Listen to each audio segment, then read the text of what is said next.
নমস্কার বন্ধুরা, welcome to অলিস রান্নাবাটি। বন্ধুরা, পুরো ভিডিওটা দেখার জন্য অনুরোধ রইল সকলকে। আজ অষ্টমী স্পেশাল একটা ভিডিও বানিয়েছি, যেটা হলো ডালপুরি। প্রথমে আমি দেখো ডালপুরিগুলো কেমন হয়েছে। প্রথমে আমি ডাল নিয়ে নিয়েছি 1 কাপ মতো। এরপর জল দিয়ে সারা রাত ভিজিয়ে রেখেছিলাম। এটাকে ভালো করে ধুয়ে জল দিয়ে আমি ভিজিয়ে রেখেছিলাম। এরপর আমি সকালে এটাকে মিক্সিতে পেস্ট করে নিয়েছি। বন্ধুরা, আশা করি তোমাদের এই ভিডিওটা ভালো লাগবে। ভালো লাগলে লাইক শেয়ার কমেন্ট করতে ভুলো না প্লিজ। এরপর আমি দেখো পেস্ট হয়ে গেছে। এবার কড়াইয়ে তেল দিয়ে আমি হিং ফোড়ন দিয়েছি, আর দিয়ে দিয়েছি ধনে গুঁড়ো 1 চামচ, জিরে গুঁড়ো, হলুদ গুঁড়ো,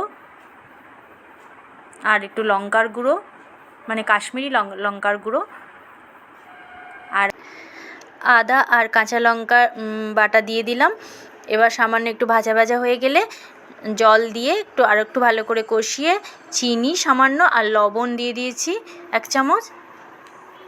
এবার দেখো মশলাটা এইভাবে তৈরি হয়ে গেলে, মোটামুটি তেল মশলা থেকে তেল ছেড়ে গেলে দিয়ে দিয়েছি মিক্সিতে পিষে রাখা ডালটা দিয়ে ভালো করে মশলার সঙ্গে মিশিয়ে দেখো একটু টাইট হয়ে গেছে। তখন আমি এটাকে নামিয়ে নিয়েছি পুরটাকে। এদিকে 2 কাপ ময়দা, আমি অল্প পরিমাণে ময়দা দিয়ে তার মধ্যে তেল, লবণ আর চিনি দিয়ে ভালো করে এটাকে শুকনোভাবে প্রথমে মেখে নিয়ে তারপর আমি জল দিয়ে মেখে নিয়েছি।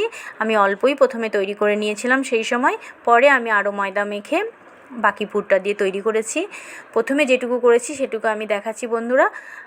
আশা করি তোমাদের ভালো লাগবে। ভালো লাগলে লাইক শেয়ার কমেন্ট করতে ভুলো না প্লিজ। আমি এইভাবে পুর ভরে এইভাবে পুরিগুলোকে বানিয়ে নিয়েছি একটার পর একটা।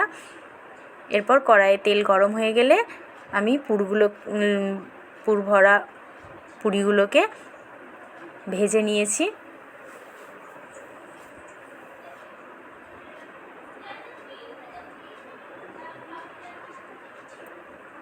আশা করি তোমাদের ভালো লাগবে। ভালো লাগলে অবশ্যই তোমরা কমেন্ট বক্সে জানিও তোমরা কেমন করে বানাও, সেটাও আমাকে জানিও।